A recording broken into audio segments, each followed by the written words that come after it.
అలాగే హనుమాన్ చాలీసాకి ఎందుకు ఇంత ప్రాధాన్యత వచ్చిందంటారు? హనుమాన్ చాలీస ప్రాధాన్యం మనం తెలుసుకోవాలంటే దీంట్లో పారాశర సంహితాది మంత్రశాస్త్ర గ్రంథాల సమగ్ర సారంగా అందించారు.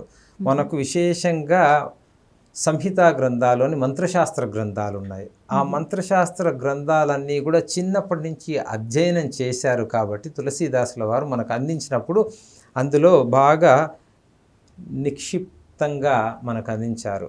శంకరాచార్యుల వారి గురించి మాట్లాడుకుంటున్నప్పుడు కూడా సౌందర్య లహరి, అందులో వారు విశేషంగా శక్తి బీజాలను, మామూలుగా బీజాక్షరాలు బయట చెప్పకూడదు, అది కేవలం ఉపదేశం ఉన్నవారు మాత్రమే దాన్ని సాధించాలి, కానీ అటువంటి విశేష ఫలితాన్ని అందరూ పొందాలి అన్న కారుణ్యంతో శంకరాచార్యుల వారు మనకు చిదానంద లహరీం అంటారు.